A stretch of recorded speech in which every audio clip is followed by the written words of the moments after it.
Welcome back to my channel Muhammad Dendi. Aduh, udah lama nggak gue video on cam gini ya. Biasa gue video narasi ya. Dan karena channel ini gue jalanin sendiri gitu.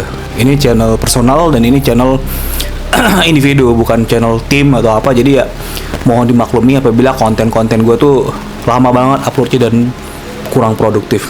Oke, actually kali ini gue akan ngebahas novel filosofis dari Friedrich Nietzsche ya.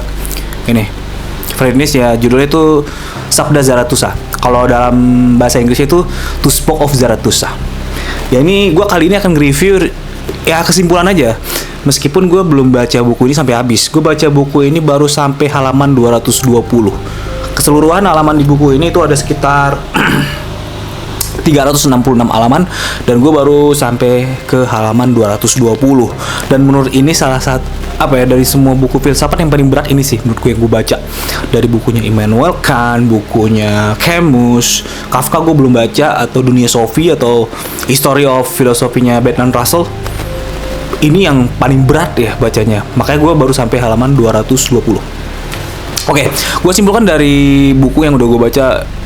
Gue jujur aja belum baca sampai habis buku ini. Gue baru baca mungkin lebih dari setengahnya sedikit gitu ya, 220 deh. Ya setengahnya lebih lah. Gue simpulin isi buku dari Sabda Zarathustra karangan Friedrich Nietzsche ini. Itu sebenarnya ini adalah novel filosofis sebenarnya. Bukan buku filsafat, tapi lebih ke novel filosofis seperti Dunia Sophie gitu. Cuman makna-makna dalam buku ini, novel filosofis, intinya di dalam novel ini bercerita tentang Zarathustra yang bersembunyi ke dalam gua ya, jauh dari keramaian, jadi novel ini merupakan novel kesendiriannya Friedrich Nietzsche gitu. Nietzsche itu seperti kita ketahui sebelum dia meninggal itu dia hidup menyendiri dan menyelesaikan buku ini selama 2 tahun. Nah, inti dari buku The Spoke Zarathustra ini atau Sabda Zarathustra di sini adalah manusia memiliki 3 metamorfosis roh.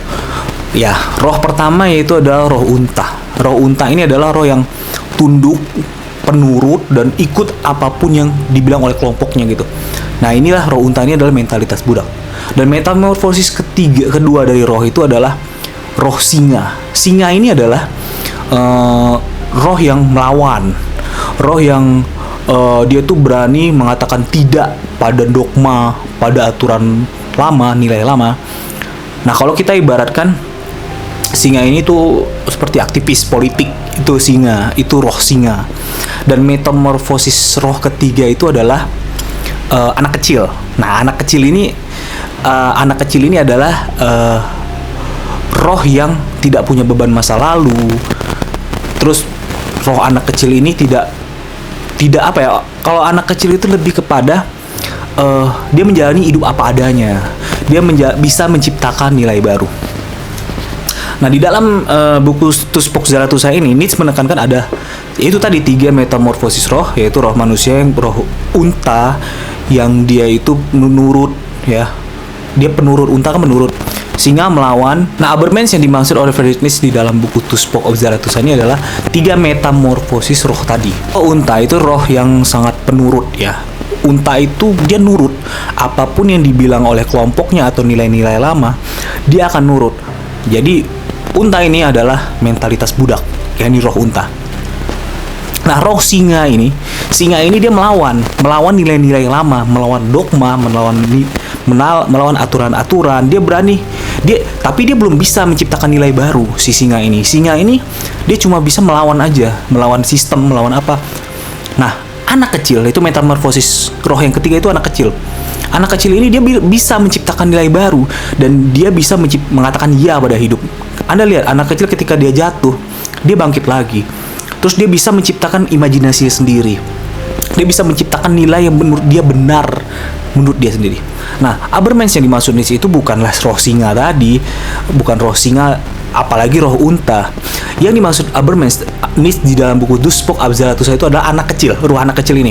Anak kecil ini adalah sosok yang tidak punya beban masa lalu.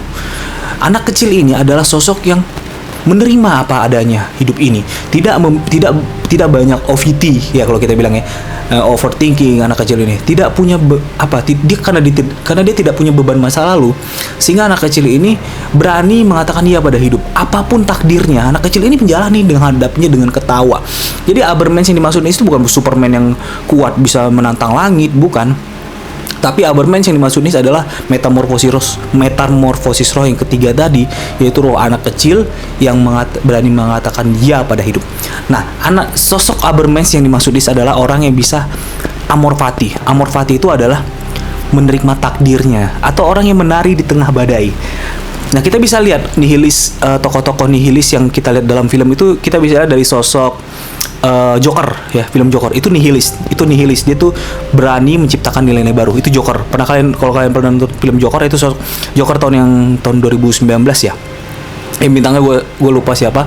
Dan yang kedua tokoh nihilis itu di Tyler Durden, film Fight Club. Kalau kalian nonton film Fight Club, nah itu Tyler Durden itu sosok metamorfosis roh ketiga, itu roh anak kecil yang menikmati hidup secara apa adanya.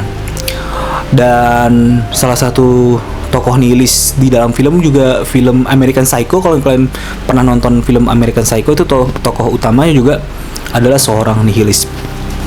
Nah, yang Nietzsche inginkan sebagai Abermans itu adalah menjadi nihilis. Nihilis itu kan ada dua ya. Ya kalau menurut bukunya Nietzsche ini, nihilis itu ada dua. Karena Nietzsche adalah nihilis ya. Mungkin ada beberapa orang yang menyebut Nietzsche eksistensialis. Enggak, Nietzsche itu bukan eksistensialis. Nietzsche itu adalah nihilisme ya. Eksistensialis itu Sartre, Camus, Kafka, mungkin itu eksistensialisme, atau Kierkegaard. Kalau Nietzsche ini lebih kepada nihilis. Nah, nihilis itu kan dibagi dua tuh. Ada nihilis aktif dan nihilis pasif. Nihilis pasif ini orang yang masuk ke dalam jurang penderitaan yang paling dalam. Nihilis pasif ini orang yang mencari kesenangan sesaat, dugem, minuman keras, segala macam. Itu nihilis pasif. Tapi kalau nihilis aktif, ini adalah orang yang ketika ada badai, dia malah menari di badai itu. Dia malah menikmati takdir itu. Nah, pemikiran Nietzsche dalam Duisburg Zarathustra ini, yaitu Abermans Nietzsche, yang menurut Nietzsche itu adalah sosok anak kecil yang polos, sosok anak kecil yang bisa menciptakan nilai sendiri, sosok anak kecil yang berani mengatakan ya pada takdir. Itu menginspirasi Albert Camus, yaitu Mitos Sisyphus. Mungkin nanti gue akan ngebahas bukunya Camus juga. Jadi intinya buku Nietzsche ini sangat layak untuk kalian baca. Mungkin berat ya, makanya karena saking beratnya buku Nietzsche ini, orang banyak yang menafsirkan secara berbeda. Setiap filsuf, setiap orang pasti akan menafsirkan secara beda. Jadi buku-buku Nietzsche banyak disalahgunakan. Termasuk waktu Perang Dunia Kedua, Hitler juga menyalahgunakan buku Nietzsche yang judulnya Will the Power untuk dominasi ras Arya. Jadi karena saking sulitnya menafsirkan bahasa Nietzsche itu bahasanya sangat berpuisi banget di sini. Dan menurut gue sangat cocok buat kalian beli. Ya gue mungkin ambil kesimpulan di situ aja dari buku ini yang gue tangkep. Ya, Abermans yang masuk Nietzsche itu ya roh anak kecil, bukan singa tadi yang bisa mengaum, bisa melawan nilai-nilai, atau si onta yang menurut apa kata kelompoknya mengatakan yang dia bisa ikut arus gitu. Tapi anak kecil